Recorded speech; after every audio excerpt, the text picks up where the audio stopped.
secret bunker somewhere outside of Nashville, Tennessee. This is the award-winning podcast, ParaReality. Good evening, everyone, and thanks for listening tonight. As always, my name is Sandman, and I'll be your guide through this strange realm of ghosts, cryptids, UFOs, aliens, conspiracy theories, and other unsolved mysteries that I like to call ParaReality. Well, welcome back to the podcast, all you dedicated sand fans out there. I'm fresh off a quick trip to San Diego.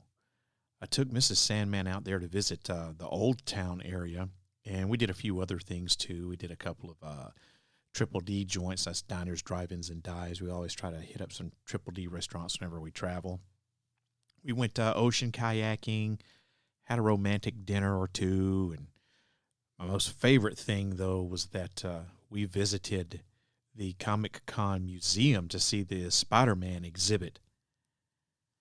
And if you know anything about me, you know I'm a huge Spider-Man fan. It's been that way since I was a kid, and couldn't not go if I was in San Diego and they had the Spider-Man exhibit at the Comic-Con Museum. It was just like 3 miles from the hotel we were staying at. And, yeah, great exhibit. So glad I got to go see that thing. And yeah, we were staying at the Sheraton of the Marina. Man, it's beautiful. I've stayed there a few times before when I was visiting San Diego on various business trips and stuff. And love that hotel, love that area. It's beautiful to look out over the marina and the bay area there in San Diego. So it's really a beautiful city. It's a beautiful area to stay in. If you've never been to San Diego, I suggest that you go. But anyway, it's good to be back here in the secret bunker. Well, tonight's episode is the second in a 3-part series on the Yuba County 5. On this episode, I'll be taking a look at the evidence that's been gathered over the years, go over the determined timeline, and talk about a few major suspects as well. So if you haven't heard part 1 yet, I'm going to suggest that you stop listening to this episode right now and go and listen to the first part so you'll be caught up, because there may be some stuff presented in this episode that won't make sense to you unless you've heard part 1. So you've been warned, okay? And as always, to learn more, you'll have to tune in, and find out. But before we get on with the episode, it's time for some fan mail. This comes from Tony, and this is in reference to the Dogman Cryptid Fest report that I did, Dogman and Cryptid Conference report that I did with Eric from World We Live In podcast. And Tony says we were kind of making fun of the plural of Sasquatch, and I called it I jokingly said, well, maybe we should call the plural of Sasquatch, maybe we should call them Sasqueech. And Tony writes in, the plural of Sasquatch is Sasquatch. Bigfoot is the same. We could say big feet, but maybe you should promote your term to dispel the silly idea that there is only one. Great report.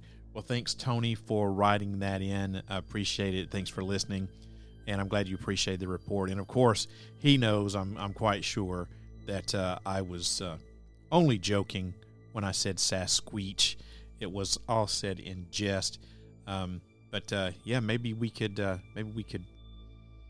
don't know, patent that term. Sasqueech is the plural of Sasquatch. Or would it be Sasquatches? Sasqueeches? Big feets? But anyway, yeah, so if you hadn't listened to that episode, my friend Eric, he's a part-time co-host here on the podcast. We went to Paris, Tennessee for the first annual Dogman and Cryptid Conference, and we were talking about Sasquatch and Bigfoot and stuff like that, and just made a joke about what would the plural of Sasquatch be, and I just came up off the top of my head with Sasqueech. So not really a thing, but, you know, I thought it was funny. But thanks, Tony, for writing in. I appreciate it. You got a question or a comment that you'd like to get in on, feel free to email the show. Sandman@ParaReality.com is the email address. That's Sandman@ParaReality.com. That's the quickest, easiest way to get in touch with me. Or if you want to, just call the studio line, 615-692-1170. That gets you right here into the secret bunker, and you can leave your message, question, comment, whatever. Just remember, if you do decide to call in, that just simply by leaving me that message, you're giving me permission to play your comment back on the podcast. So if you want to avoid that, you better let me know somewhere in the voicemail. So once again, Sandman@ParaReality.com, or call the studio line here, the Secret Bunker, 615-692-1170. That gets you right in here to the Secret Bunker. If you want to call and ask a question, leave a comment, whatever, feel free. Always happy to answer any question. All right. Now that I've answered that email, take a listen to this. ParaReality is a proud member of the Straight Up Strange podcast network. To learn more about all the awesome podcasts that are members of the Straight Up Strange family, go to straightupstrange.com and get strange. Hey, how would you like to be an agent of chaos? What is chaos? It's the knowledgeable apprentices of Sandman, and that's what I call my Patreon account members. I'm looking for new agents, and I'd love it if you'd sign up to become one. There are 3 levels of agents, and all are extremely affordable, $5 a month or less. Each level offers exclusive content, along with the ability to help create podcast episodes, and even the chance to be a guest or a co-host. To learn more, head on over to patreon.com/ParaReality. 100% of the proceeds from Patreon goes back into producing quality content for this podcast.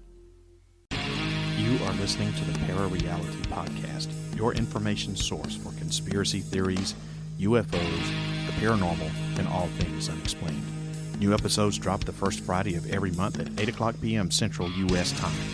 Listen on your favorite podcast station. Turn on, tune in, and find out. If you wish to change, you must first lift the veil of ignorance that has been cast over your eyes. Only then will you see the true power of the universe.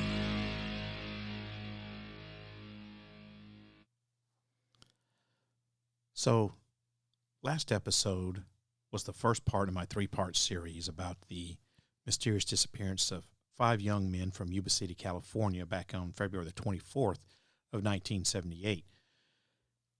More commonly referred to as the Yuba County Five, sometimes called the Matthias Group Incident, and it's also known as the American Dyatlov Pass Incident. So, the first episode, I kind of talked about the boys, who they were, their ages, kind of gave a little bit about their background, and then also discussed about basically them disappearing and the search for them after they failed to return home the next day, the discovery of the bodies, and the condition that the bodies were in when they were discovered. So to do just a very quick recap, just to refresh your mind, there's a group of 5 friends from Yuba City, California, who were all mentally handicapped in one way or another. There was Gary Dale Matthias, he was 25, Jack Madruga, 30, Jackie Hewitt, 24, Theodore or Ted Weir, 32, who's the oldest of the group, and William Sterling, who was 29. Now, they were 5 friends who were all basically, they were bonded by their love of sports, most specifically basketball. It wasn't just because they had some sort of learning or mental handicap or disability. They loved basketball, and they played for a team that was sponsored by a program designed for to help out young men with developmental disabilities. And on the night of February 24th, they all decided to drive from Yuba City to Chico, California, which is about an hour and a half away. They were going to see a college basketball game, and then they were going to drive back home because they actually were playing in a tournament the next day themselves. Well, they never came home. No one ever saw them alive again. It wasn't until several days later that their car was found 2.5 hours in the opposite direction of their home, 4,500 feet up the side of a mountain in a national park, with no sign of the boys, as they were affectionately known, to be found. And it wasn't until 6 months later that their bodies were recovered, and they were another 19 miles up the face of the mountain in a forest ranger station, like a trailer that was equipped with heat, because they disappeared during the winter, right? Because it was February, so there's a lot of snow. This trailer was like a rescue trailer, a shelter. It had sea rations in it and heat, gas heat or propane heat. One of the boys was found emaciated and dead in the trailer. The bones of all but one were found outside in different locations, several yards from the trailer. The only person's body who was never found was Gary Mathias. Now, we don't know what happened to him. We don't know if he's dead or alive. We don't know what caused those boys to go up the side of that mountain. We have no idea why they were there. So that kind of covers the first part. And tonight, in part 2 of this, I'm going to be discussing the evidence that's been gathered over the years and kind of break it down a little bit for you and kind of let you, I guess, make up your own mind based upon the evidence what could have possibly happened to these young men. So on February 24th, the night they disappeared, several witnesses recalled seeing the boys at the game, and a few even recalled seeing the Mercury Montego, the car that they were driving, leave the parking lot immediately after the game, which was shortly after 10 o'clock p.m. local time. Now, if you'll remember, I gave you the names of those young men. One of them was Jack Madruga. And Jack Madruga's nephew, George, said that while Madruga wasn't familiar with the road where the Montego was found, that he was confident that Madruga could navigate it in a way that his car wouldn't be damaged. You see, that was his baby. That was his most prized possession on the face of the planet. And when they found that car, it was pretty much in pristine condition, not what you would expect. If you didn't know where you were going up the side of a mountain on a dirt road, you'd expect the car to be kind of rough and dirty and, it was going to hit some ruts and bumps and potholes and everything. But the car was pretty much pristine, almost as if whoever drove it knew every turn and nook and cranny. The only thing that was, I guess, out of sorts with the car was that there was candy wrappers and stuff like that, junk food wrappers and stuff that was in the floorboard. But they had stopped at a store and bought some junk food. So they obviously ate it. But you would think that since Madruga was very prideful of this car, he never let anyone drive it but himself. And since he was so particular about this car, you would think that it would be unlike him to let people just throw their trash down in the floorboard. So it kind of tells you that maybe they were in distress, maybe they were scared, maybe they left that car in a hurry, We don't know. But like I said, Madruga's nephew, George, said that even though Madruga wasn't familiar with that area, that he felt pretty sure that he could baby that car and drive it up the side of that mountain in a manner where it wouldn't be damaged. Now, Madruga lived with his grandmother in a house on a rutted dirt road approximately half a mile or more from the main road. And he drove a dirt road with ruts in it, like was going up the side of that mountain. He drove that every day, so he knew how to navigate a bad road. So it's not out of question that even though he wasn't familiar with the particular road that the car was found on, that he would know how to navigate a rutty, pothole-filled dirt road.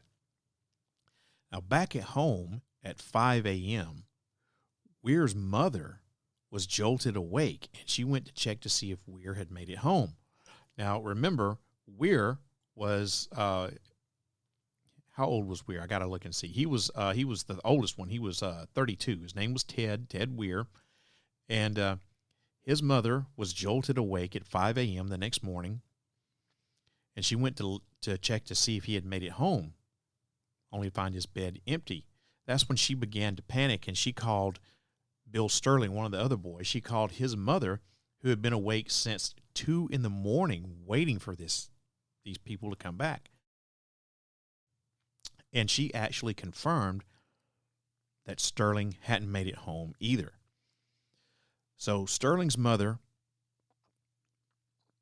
had already called Madruga's parents, called Weir's mother, and then let the Hewitts know, who then walked to the nearby Matthias home to check with them, and sure enough, all 5 of the men hadn't come home. They were missing. So at 8 p.m. the following night, Madruga's mother called the police. Now, in Brownsville, the woman who had seen the men pull up in a red pickup at the corner store where she works said that one of those men matched Hewitt's description and was on the phone for 15 minutes. So this woman was in Brownsville at a corner, and some men pull up in a red pickup truck. And she observed that not only did one of them match the description of Jackie Hewitt, but he was also on the phone for about 15 minutes. And an important thing to remember here is that Hewitt is the one that gets really anxious about phone calls. So other people, like his brothers and his friends and stuff like that, would have to make phone calls for him. Now, this puts this particular sighting of the boys in question, in my opinion. But to even further confuse things, a woman by the name of Carol Waltz, who was the owner of the store where the boys stopped, and this was a man, not a woman, he also said that he saw several of the boys, both on February 25th, the day after the basketball game, and Sunday, February 26th. And nearly all newspapers said that it was 19 miles from the car to the trailer, which is, if you ask me, that's a really impressive trek to make in snow that is anywhere between 3 and 6 inches. Because if you remember back from last episode, there was a snowstorm, right, which kind of hampered the search efforts for these kids.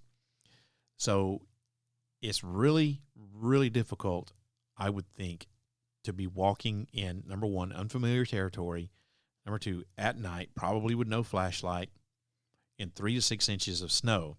This area that you're not familiar with, and you're not equipped, you don't have the correct gear, you just got sneakers on, and like I said, it's at night, no flashlight. Now, it's estimated that the average person can walk a mile in somewhere between 15 and 20 minutes, but that's in ideal circumstances and wearing proper attire and being familiar with the surroundings, blah, blah, blah. So even if they were to manage, let's say, on the high side, a mile every 20 minutes, it'd take them somewhere around 6 hours or a little bit longer to get to that trailer that they were found in. And it's a safe bet to assume that they probably weren't even going that fast. So once again, not wearing the proper gear at night, no flashlight, snow between 3 and 6 inches. You don't know where the hell it is you're going. You can't see. And it's 19 miles from the car to that forest ranger trailer. So if it takes you 20 minutes to walk a mile, it would take you a little over 6 hours in ideal, perfect conditions to make it to that trailer. And you'd have to know that the trailer was there too. So there's that you have to think about. One of the many puzzling things, and there are a lot of puzzling things about this, but one of the many puzzling things about this story is exactly how did they do it? Well, it turns out that the distance they traveled might not have been as far as what was reported in that 19 miles. So hear me out. It was stated that the men likely followed the tracks left by a snowcat that was plowing the day before, which followed roughly where the road to the trailer would be. The distance, which was based off details from a Napa Valley Register article from 1978, has since been remeasured, and it's been determined that the real distance was probably closer to more like 11 miles. And that's assuming they didn't make any detours and they went straight to it.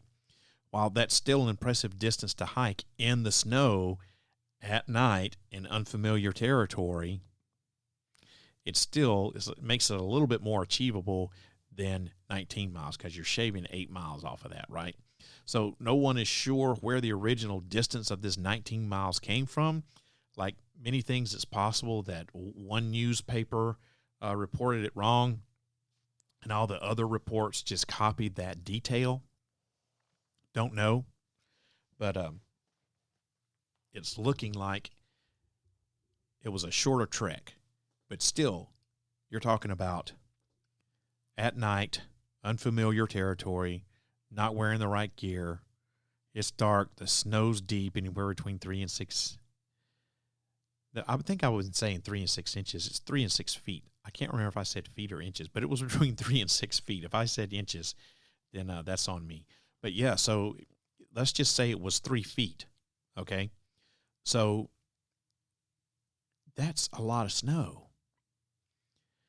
And if it's now, we get snow here in Nashville, but it's not a lot, and it doesn't snow that often. Maybe we get it once or twice a season, a winter, and it's not really a lot.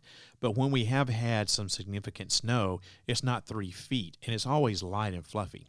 Okay, so if just assuming that we're going to go with the 3 feet, and we'll say it's at the lowest level, it probably, to pack that much snow that high, would probably be the lighter type of snow, right? It wouldn't be really dense. But still, you don't know where you're going, and you don't have the proper attire, and you can't really see. Now, I don't know if it was a full moon or not. When it's snowing all on the ground, that white snow will reflect a lot of light, and it'll make things appear a little bit brighter than really what they are. So it could have been that there was enough light for them to see how to navigate, but we just don't know. But what we do know is that 19 miles might have been misreported, and it might have been more like 11 miles, which would have made the trek a little bit less difficult, but still, it's a feat nonetheless, given the circumstances that they were in.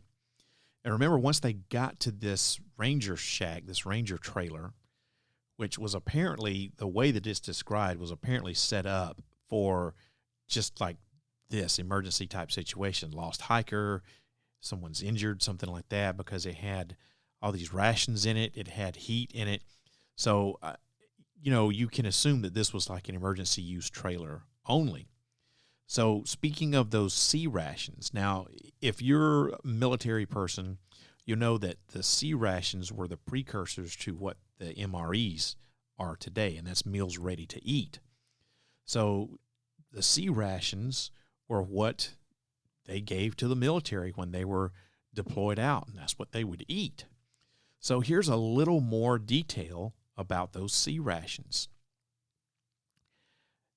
There were 3 cases that were completely consumed. Each case contained 12 individual meals. It was like beef stew, crackers, fruit, stuff like that. Okay. And there was a total of 36 meals that were eaten. Now, this doesn't really tell us a lot. It doesn't tell you, did they all share these meals? Did one person eat all 36 meals? How many meals were they eating in a day? Was there more, like I said, more than one person that was sharing these meals? Now, we have to assume that there were at least 2 people, one being Weir, the one who was found emaciated in the trailer, and Madruga and Matthias were the only 2 who knew how to use the can openers that were used to open these meals, because these C rations come in a can, and with these rations is a P38 can opener. And if you remember last episode, I said that they determined that some of the cans were opened using a P38 can opener. So since Madruga and Matthias both knew how to use the P38 can opener, thanks to military careers and so forth, one of them must have been there at some point. Now, we know that Matthias's shoes were found in the trailer, and we have no evidence of Madruga being there, though. And if Matthias had only come in long enough, say, to just trade shoes with Weir before heading out for help, he might not have stayed around there. And one of the many questions that we're left with is, why didn't they start a fire? Matthias would have definitely made a fire if he had been there, and that's according to statements from his family. He knew how to make one, and if the others were concerned about some sort of breaking the rules or I don't know, being cold or whatever, it wouldn't have hindered Matthias, because he knew how to make a fire. He knew what he was doing, and he didn't have this rigid thinking that a lot of people who have handicaps, mental disabilities have. Now, remember, he was the one that had schizophrenia from drug use, so his mental disorder wasn't something that was genetic that he was born with, right? So he didn't have these same rigid thinking ways that some of the others did. So here's another theory as to why there wasn't a fire that was lit.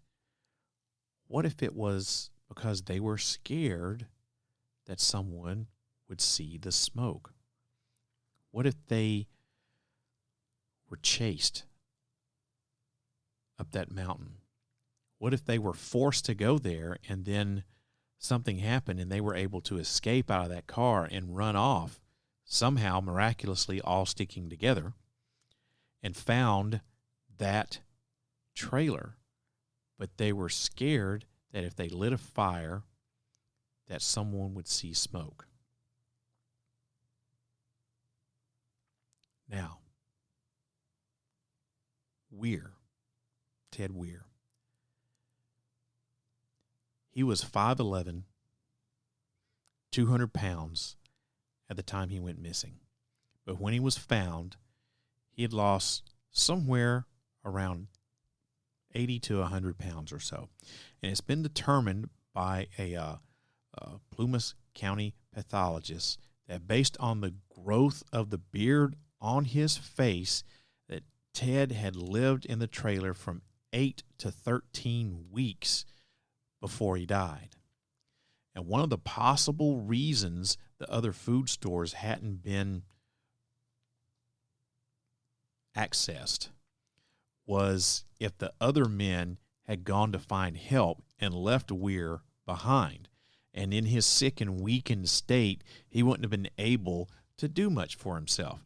Now, they also determined that he had lost 5 toes to frostbite, and his feet were, well, they had gangrene set in from the frostbite, and he wouldn't have been able to walk, or might not have even been able to get out of bed either. But what we do know is that his body had been wrapped in sheets. Remember I said he had been like cocooned in with these sheets in a method that was impossible for him to have done himself. And in his condition, it's really highly unlikely that he'd have been able to do that and get his arms back in there. He was so weak. So there must have been some other person in that trailer that helped him get wrapped up before they left. Now, it's suspected that Weir had died approximately 2 weeks before his body was found. So if he could have just hung in there for another 2 weeks, we could have had a totally different outcome to this. Maybe he could have told investigators what happened, or they could have somehow pieced it together. I don't know. Everything I've read said that Weir's death was caused by starvation or maybe even hypothermia. And yeah, he had been cold and he had been hungry, but the actual cause determined by the autopsy was pulmonary edema. Now, pulmonary edema, that's a condition caused by excess fluid building up in the lungs, and this fluid collects in your air sacs or your alveoli in the lungs, and it makes it difficult to breathe. In most cases, the cause of pulmonary edema is going to be cardiac related. It's going to be your heart, right? But fluid can collect in the lungs for other reasons, like pneumonia, exposure to certain toxins and medications, trauma to the chest wall, severe infections like an untreated gangrene. Remember, he had gangrene in his feet. And if you travel or exercise at high elevations, you can get pulmonary edema. And remember, they were 4,500 feet, actually a little bit higher than that, of the side of this mountain. So he had several things going on with him that could contribute to pulmonary edema. Now, pulmonary edema that develops suddenly is called acute pulmonary edema or flash pulmonary edema. This is a true medical emergency, and it requires immediate life-saving care. Pulmonary edema can sometimes cause death, as you can imagine, because if the air sacs or the alveoli inside of your lungs, if they fill up with fluid, they can't exchange the gases, they can't exchange the oxygen and the carbon dioxide, and you can't breathe, and you can die. Now, the outlook improves if you get treated properly and quickly enough, and treatment for pulmonary edema can vary depending on the cause, but it generally includes medications along with some supplemental oxygen.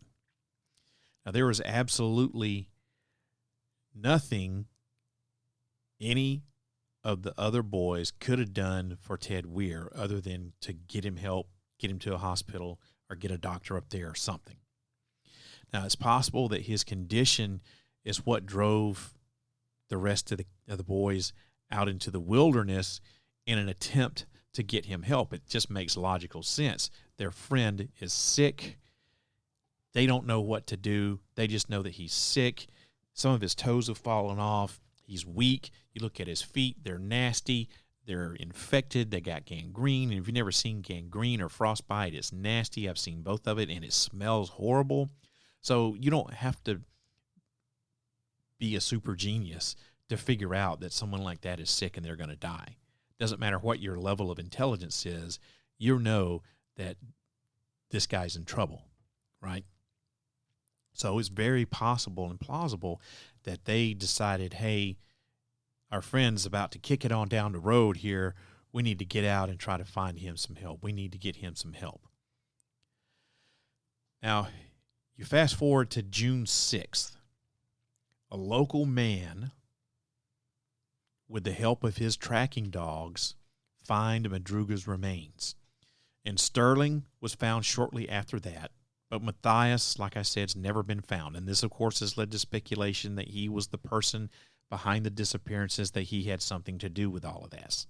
As far as I know, Matthias never did anything to any of his friends to suggest that he didn't like them, that he was jealous of them for some reason or harbored any kind of malice toward them in any way. And if you'll remember, the medications that he was taking had no side effects that would cause him to become mentally unstable. In fact, the medication that he was taking was designed to keep him mentally stable. And if you remember, last episode, I described the medication that he was taking. And I said, remember this medication, remember these medications, because I'm going to be referring to them later. Well, here's the reference to them later, okay? If he was off of his meds, then that could explain a couple of different things. Maybe it could explain if he went crazy after they went missing. But remember, he took his meds pretty regularly. I mean, I haven't found anything that said that he was prone to not take his medications. But you got to remember, those guys were out there up the side of that mountain in that park ranger trailer for quite a while. And they were only supposed to go to a basketball game, and then they were going to jet it on back to the house right in the same night. So why would Matthias need to carry any of his medications with him, right? So therefore, it's logical to assume that Matthias didn't have his medications with him whenever they made the trip. And once the medications ran its course through his system and it got all out of his system, the psychosis that this medication was meant to keep at bay would rear its ugly head. And who knows what Matthias would have been capable of then. But that doesn't account for why the boys were up there in the first place. Unless we can find Matthias's body, or by some miracle find him to actually still be alive, we'll probably never have the answer to that. So I don't think that you can say Matthias went crazy and he kidnapped his friends and drove up that mountain and forced them all out. There's no evidence of that. Like I said, he was everything that I can find out about him, he was pretty regimented with taking his medication. Now, you're going to be up there on the side of the mountain, lost for 6 months. And of course, that medication is going to run its course and get out of your system. So could he have been responsible for going crazy and killing his friends after they got up there? Well, absolutely. But like I said, that doesn't account for why they got up there in the first place. So in order to speculate that Matthias was the person who forced these kids up the side of that mountain, who kidnapped them in the first place, you have to forego the fact that he was on medication that was designed to prevent psychosis. So we come now to a man who is probably the number one suspect. And as far as I'm concerned, he's the number one suspect. And he's a really, really weird guy. His name is Joseph Shans. S-C-H-O-N-S. Shans. Joseph Shans. Now, this guy said that he inadvertently ended up spending the night of February the 24th in his car up near where that Montego was found. And according to his statement that he gave to the police, he had driven up the mountain because he had a rental cabin up there. And he went up there to check on the cabin before his rental family got there. He had rented it out to he was going up there for a ski trip. I'm sorry, he had not rented it out. He was going to take his own family up there on a ski trip that he had planned for the weekend, but he went up there ahead of the storm, or trying to get ahead of the storm, to check on the cabin. And at about 5:30 in the afternoon, 150 feet up the road from where the Montego was found, he says that he got stuck in the snow.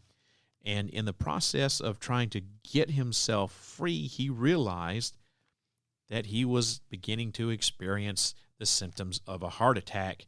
So he got back in his car, left the engine running so that he could have heat, and he sat there for 6 hours. Supposedly, he was in severe pain in his chest for 6 hours, laying there, and he heard what he described as a whistling noise down the road.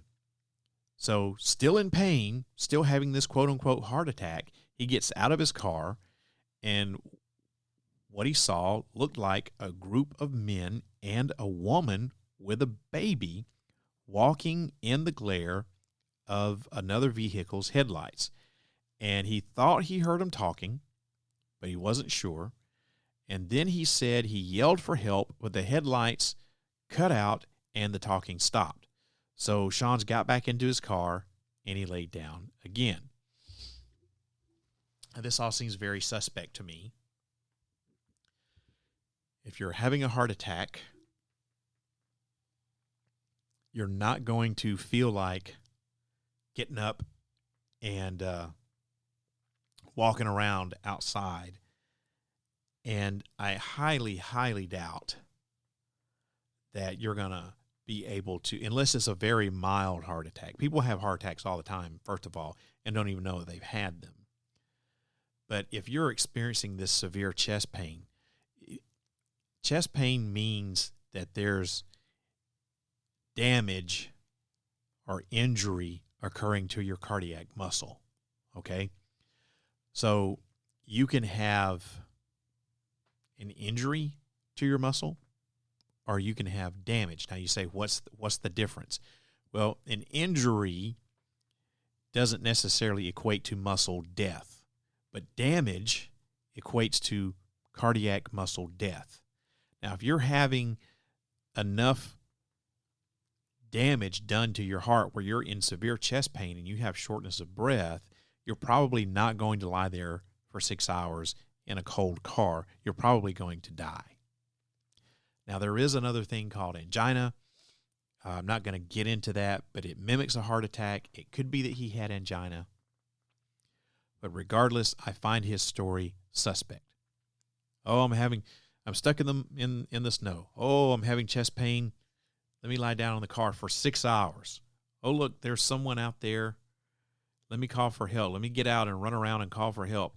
Oh, no, the lights go out, so I'm just going to go lie back down in the car. Makes no sense.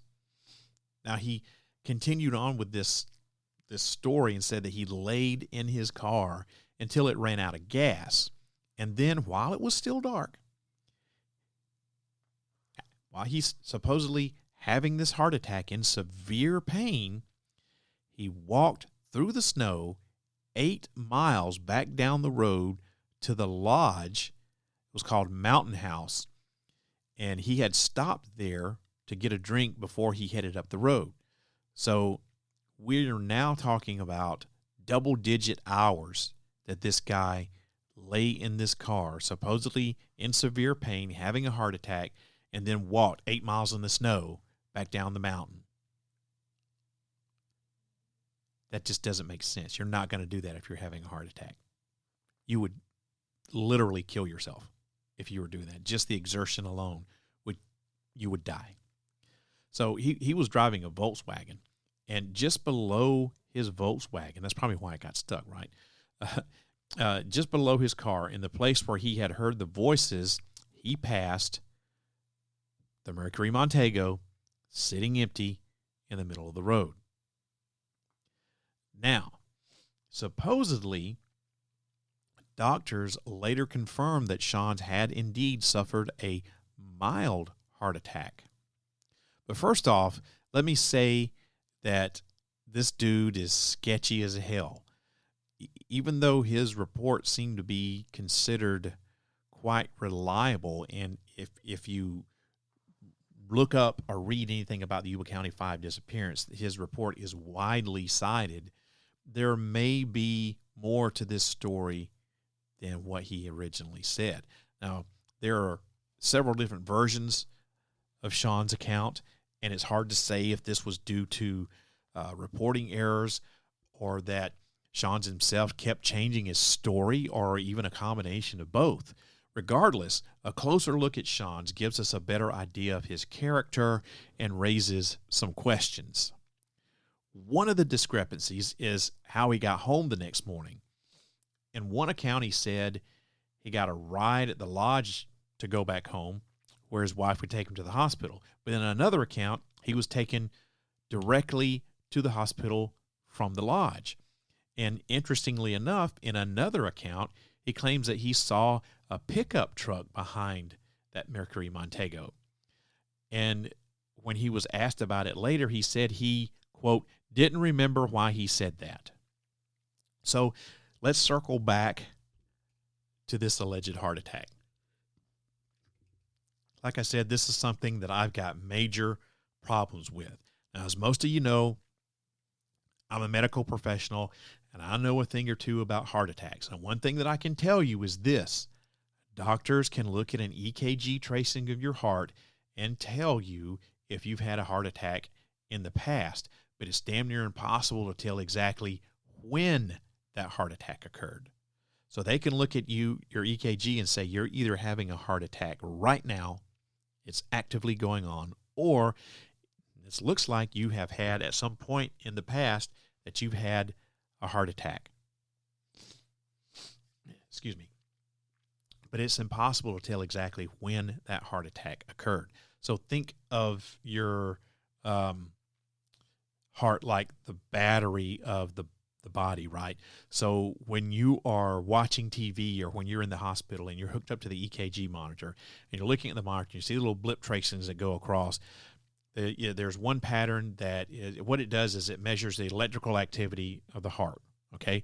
So you've got a certain electrical pathway that goes through certain areas of the heart in order to make it beat normally. And if it's beating normally, you've got this nice trace that you can look at and see.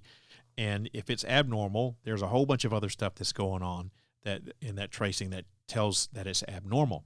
So you've got this electrical current, for lack of a better word, has to fire to the SA nodes, go through the AV nodes and all that sorts of stuff.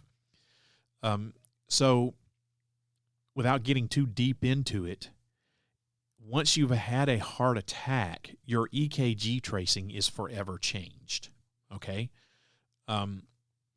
So a doctor can look at you and they can determine if you've had a heart attack in the past, but they can't tell you when it was, because remember, like I said, sometimes people have heart attacks and it's so mild that they don't even know it. Well, that'll show up. If it was significant enough, that'll show up on your EKG, and they can say, well, it looks like you've had a heart attack in the past.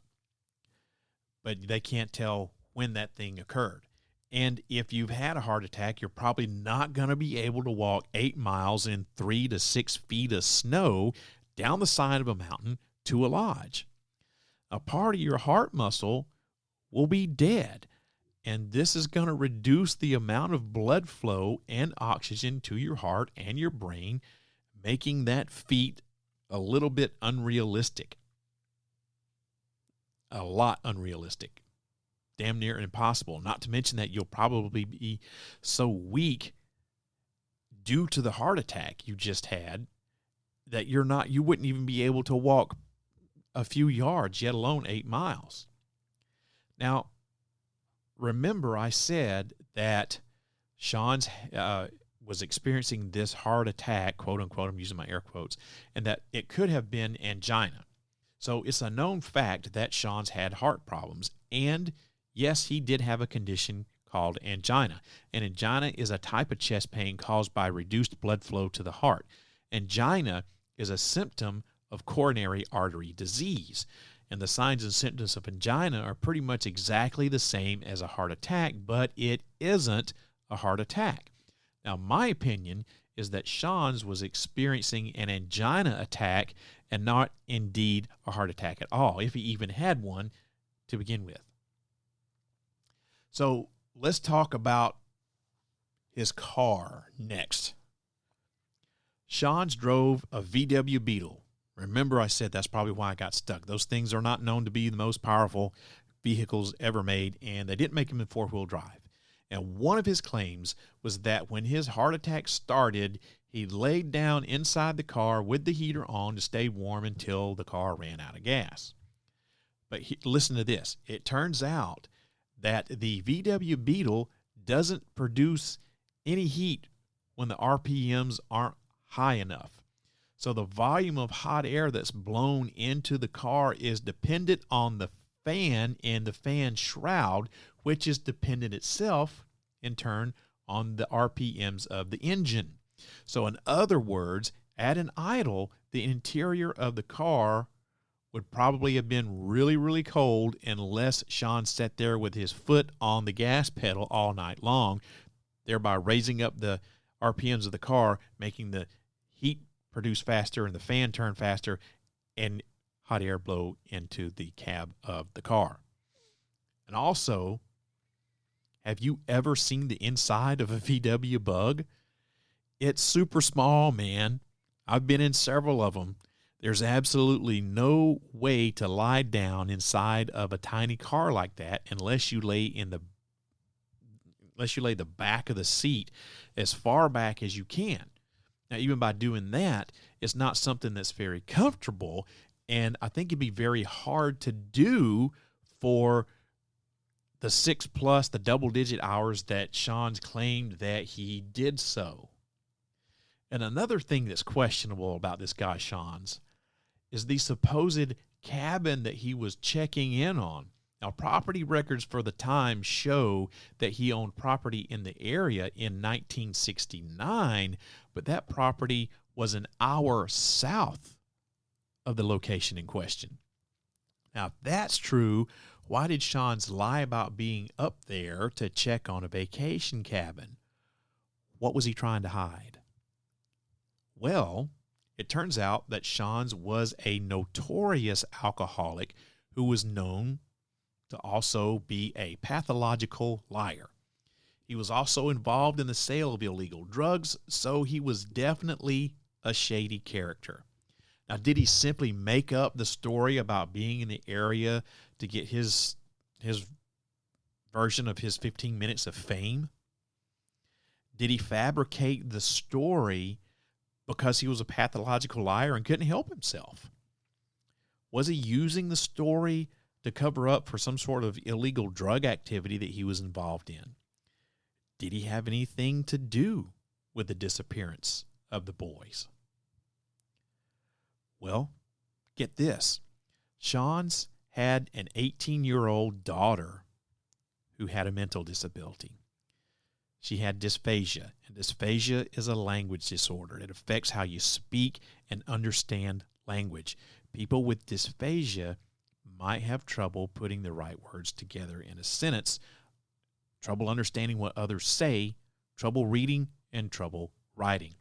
This opens up the possibility that Sean's and his daughter could potentially have crossed paths with one or more of the boys through the gateway projects or the events that group held for the disabled.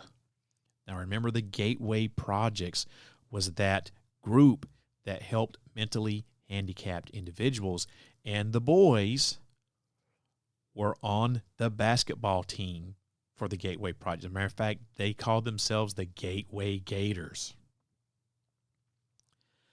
Now, it was reported in several newspaper accounts, including the article in the June 14th, 1978 Napa Valley Register, that the boys, and I quote, attended dances for the handicapped in Sacramento. So, could Sean's daughter have been at one of those dances? It's also got to be considered a possibility that Sean's daughter could have been involved with a program at the Gateway Projects where the boys were regular fixtures from. Now, it should also be noted that Sean's claimed to be a drug abuse counselor. The Gateway Projects also offered drug abuse counseling, which is why Gary Mathias went to Gateway and subsequently became involved with the Gateway Gators basketball team. So I bring up these points because maybe Sean's knew Mathias or some of the other boys. Maybe one or more of them took a liking to his daughter. Maybe Sean's didn't like that very much. Maybe he disliked it so much, in fact, that he took it upon himself to do something about it.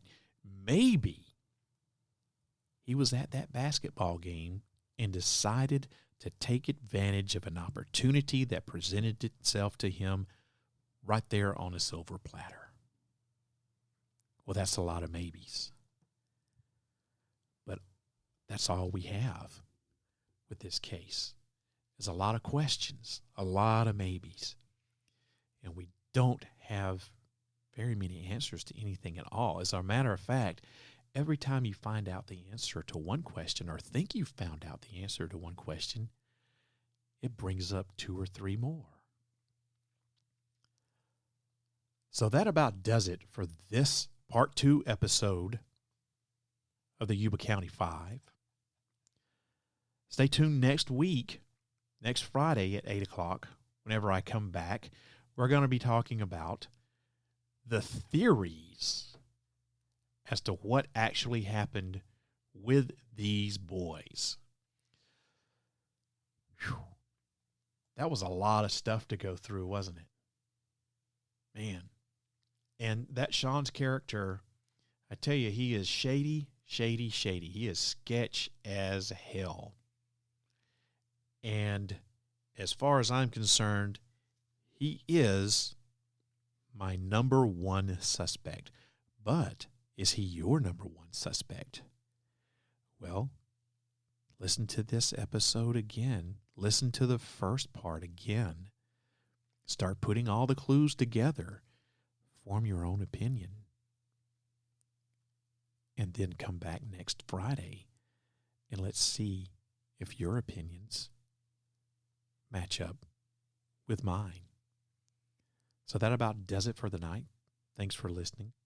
Before I close it out, as always, more stuff to listen to. Do you like being scared? Does the feeling of your throat tightening in fear, leaving you unable to scream, excite you? If the answer to these questions is yes, then you should listen to Scared to Death, stories of suspense, science fiction, and horror. Scared to Death airs the third Friday of every month at 8 o'clock p.m. Central Time. Tune in for the fright of your life.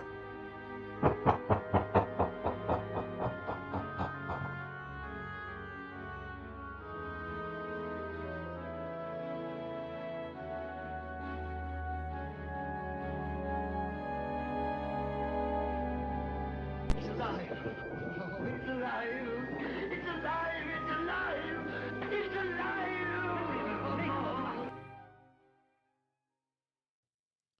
Are you fed up with the way things are going in the world? Have you always wanted to say whatever was on your mind without having to listen to someone bitch about it or suffer any repercussions? Well, me too. That's why I created the Set It Off podcast.